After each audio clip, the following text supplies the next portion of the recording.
গতকালের ভিডিও আপনারা দেখেছেন, সেখানে তমাল ভরচার নামে কলকাতারই এক যুবক শিক্ষক, যিনি আফগানিস্তানে শিক্ষকতা করতেন, গত পরশুদিন কলকাতায় ফিরেছেন এবং সাংবাদিকদের প্রশ্নের উত্তরে তিনি এমন কিছু কথা বলেছেন যে কথা শোনার পরে অনেকেরই মনে হয়েছে যে তিনি মিথ্যা কথা বলছেন। তাহলে আজকের ভিডিও আপনার জন্য। আজকের ভিডিওতে এক মহিলা সাংবাদিক, ব্রিটিশ সাংবাদিক, যিনি 2001 সালে তালিবানরা যাকে অপহরণ করেছিল, তালিবানরা 11 দিন তাকে বন্দি করে রেখেছিল, তারপরে ছাড়া পাওয়ার পরে তার একটাই উক্তি, তালিবানরা স্বাধীনতা সংগ্রামী। এবং তার ছাড়া পাওয়ার পরে তিনি একাধিক বই লিখেছেন এবং আরও বিস্তারিত যাব সেখানে। তার আগে বলে দিই, গতকালের ভিডিও দেখার পরে অনেকেই বলেছেন, অনেকেই কমেন্ট করেছেন যে তালিবানরা যদি ভালোই হবে তাহলে ওখান থেকে কেন মানুষ পালাচ্ছে, ওখান থেকেই তমাল ভরচার, যিনি তালিবানের পক্ষে কথা বলেছেন, তিনি বা কেন পালিয়ে এলেন। এই সমস্ত প্রশ্নের উত্তর ভিডিওর শেষে দেবো। তার আগে দেখে নিন ওই মহিলা সাংবাদিক যাকে তালিবানরা অপহরণ করেছিল তার বক্তব্য, তিনি কি বলছেন। এবং একই সাথে আপনাদের বলে দিই তাকে অপহরণ কেন করা হয়েছিল এবং অপহরণ হওয়ার পরেও তিনি কেন তালিবানদের পক্ষে কথা বলেছেন, দেখে নিন। Welcome back. British journalist Yvonne Ridley made global headlines when she was captured by the Taliban in 2001. Since then, she has moved from London to Scotland, becoming active in the independence movement. She has published a number of books, including a harrowing experience with the Taliban and another on the rise of the Prophet Muhammad. She worked as a senior editor to establish Al Jazeera's English website in Qatar before returning to the UK. Yvonne Ridley, author of The Taliban Have Grown and Developed in Wisdom and Stature, will see a more mature movement for Afghan people. She joins us now. A very good evening to you, Yvonne, and thank you so much for speaking to us. A very interesting title there, and we'll get to what it means in just a moment. But I'd like you to just reflect on the current situation in Afghanistan, where we're seeing pictures of people fleeing. What do you believe is happening there, and does it reflect some of your own experiences? Well, people are panicking, and you get that in a regime change where uncertainty and fear are on the ground, and it causes chaos. And we saw chaotic scenes, harrowing scenes in the airport with people clinging onto the plane that was leaving, and when it finally did take off, 2 or 3 people plunged to their death who'd been hiding in the undercarriage. You know, it was heartbreaking to see this. But the signs today, I think, are looking hopeful with the Taliban. They said that education was a woman's right, and they expanded on that today when their spokesman, Suhail Shaheen, said that women can be educated up to university level, which is greatly encouraging. They've urged everyone to resume their work and go back to work. That includes the women as well. And health workers did sit down with the interim health minister, and they wanted, these women wanted to know, are we going to have protected rights? Are we able to resume work? You know, can we continue our roles as doctors, nurses, clinicians? And they were told yes. Yvonne, allow me to jump in and interrupt you and say, am I wrong in saying you sound quite optimistic about this Taliban and what they're likely to do in power or in governance, as juxtaposed to that situation that you spoke about in 2001 when you were kidnapped? Yes, well, they are a terrifying entity for women, because we are told that they're brutal, evil, they don't like women, and of course that rhetoric and propaganda has continued for the last 20 years. So, I can understand why there was hostility and horror at the prospect of the Taliban taking power. So what were your experiences? Were they reflected in that? We'd like to hear a little bit more about this, your kidnapping. So you talk about propaganda. What was your lived experience, and what do you foresee going forward if you are first to convert to Islam? Despite of what the Taliban are saying now, are they paying lip service? I hope they're not, and I don't think that they will be. But when I was captured by them, I really didn't think I would see the sun set on the first night, because I just thought, they're going to kill me. And, Steve Biko, who said that the greatest weapon of the oppressor is the oppressed mind. And I suddenly began to understand what he meant by that, because all the fear that I had was up here in my head. And the Taliban that held me were saying to me, "You are our guest. We want you to be happy. Why are you so angry? Why are you on hunger strike?" And they acted in a very caring, respectful way. And I thought, what are they playing at?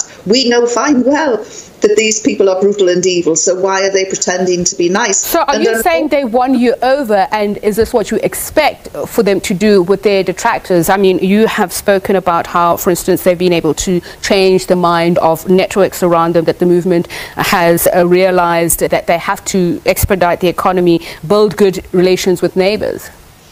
Well, I didn't trust them at all, even to the point where they were handing me over back into Pakistan.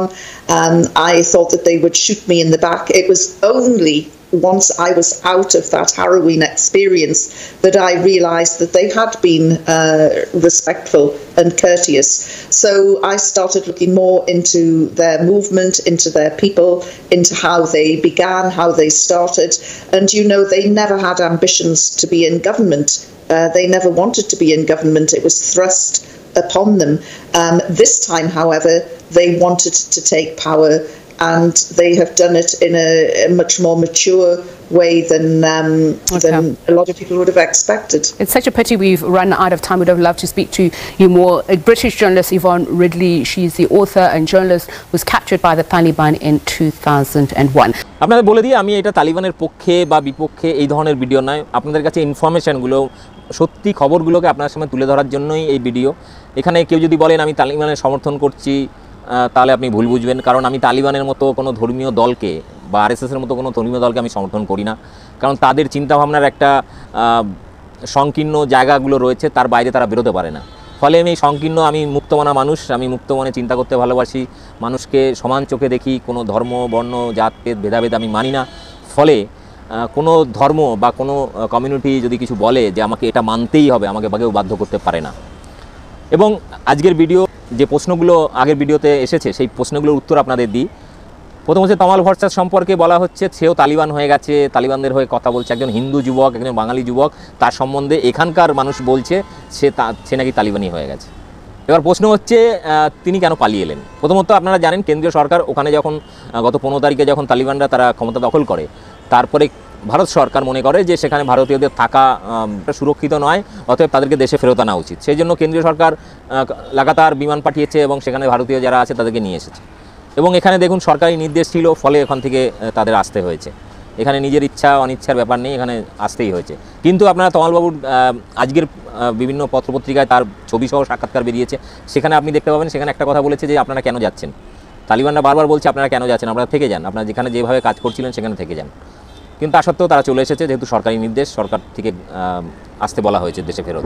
এবার আসি মূল প্রশ্ন, আজকের ভিডিওর শেষ প্রশ্ন, সেটা হচ্ছে যে এই মহিলা সাংবাদিক, ব্রিটিশ সাংবাদিক, তাকে অপহরণ করার পরেও তিনি কেন তালিবানদের পক্ষে বলছেন। প্রথমত বলি তাকে অপহরণ কেন করেছিল। প্রথমত তিনি সংবাদ মাধ্যমে চাকরি করতেন, সেখান থেকে তিনি লুকিয়ে ওই দেশে ঢুকেছিলেন কোনো ভিসা পাসপোর্ট ছাড়া। আফগানিস্তানে একজন দালালের মাধ্যমে বর্ডার টপকে তিনি আফগানিস্তানে ঢুকেছিলেন এবং সেখানে বোরখা পরে ঘুরে বেড়াতেন এবং বিভিন্ন মহিলাদের সঙ্গে এবং কথা বলতেন, সাক্ষাৎকার নিতেন এবং সাথে বিভিন্ন জায়গার ফটো তুলতেন। যখন এই সমস্ত কাজ করে ফিরছিলেন তখন বর্ডার এলাকায় এসে তালিবানদের সন্দেহ হয়, তখন তালিবান তাকে আটক করে, তার ক্যামেরায় বিভিন্ন ছবি পায় এবং তার উপর ডাউট হয় যে এ কোনো জাসুস বা গোয়েন্দা কিনা বা গুপ্তচর কিনা, সেই হিসাবে ডাউট করে তারা বন্দি করে। কিন্তু পরে যখনই তার পরিচয়ে জানা যায় যে তিনি সাংবাদিক, তিনি এই সংবাদ মাধ্যমে এটা করতে এসেছিলেন, তারপরে কিন্তু 11 দিনের মাথায় যখন সমস্ত কাগজপত্র তার পাঠানো হয় তখন তাকে কিন্তু মুক্তি দেওয়া হয়।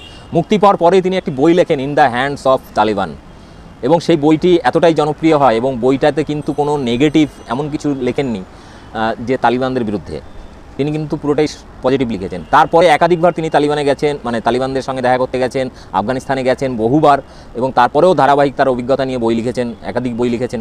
তালিবানরা যে আন্দোলন করছে, যে সংগ্রাম করছে, সেটা মূলত বিভিন্ন দেশ, একটা সময় রাশিয়া, একটা সময় আমেরিকা, এখানে এসে এই দেশটার তেল খনিজ সম্পদগুলো দখল করার জন্য তারা বাইরে থেকে এসে এই দেশে তাদের আর্মি দিয়ে শোষণ, শাসন, নিয়ন্ত্রণ করা এবং সাধারণ মানুষের উপরে যেভাবে জুলুম করা। আপনারা জানেন গত ভিডিওতে আমি বলেছিলাম প্রায় 1 লক্ষর বেশি সাধারণ মানুষকে হত্যা করেছে ইউএস আর্মি আর আফগান আর্মি মিলে, এবং তার বিরুদ্ধে এই যে লড়াই, এই লড়াইটাকে স্বাধীনতা সংগ্রামী লড়াই হিসাবে কিন্তু এই মহিলা সাংবাদিক তারা কিন্তু বলেছেন। এবং তমাল ভট্টাচার্য বাঙালি হিন্দু যুবক যিনি শিক্ষকতা করতেন সেখানে, তিনিও বলেছেন। সর্বজিৎ মুখোপাধ্যায় নামে আরেকজন বাঙালি যিনি ফেরত এসেছেন, তিনিও কিন্তু প্রায় একই কথা বলেছেন। অতএব বিষয়টা এই ভিডিও আপনাদেরকে অনুরোধ করব যে প্রত্যেকে কমেন্ট করে জানান ভিডিওগুলো কেমন হচ্ছে, আমি কোনো মিথ্যা ইনফরমেশান দিচ্ছি কি না।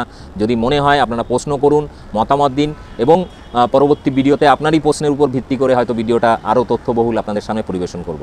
এবং আমার চ্যানেলটি নতুন, আপনারা চেষ্টা করুন যারা প্রথম দেখছেন তারা প্রত্যেকে সাবস্ক্রাইব করুন, আর যারা ভিডিওটি দেখছেন প্রত্যেকে লাইক এবং কমেন্ট করে জানান, তাতে আমি বুঝতে পারবো যে ভিডিওটায় অ্যাকচুয়ালি আপনারা কি চাইছেন।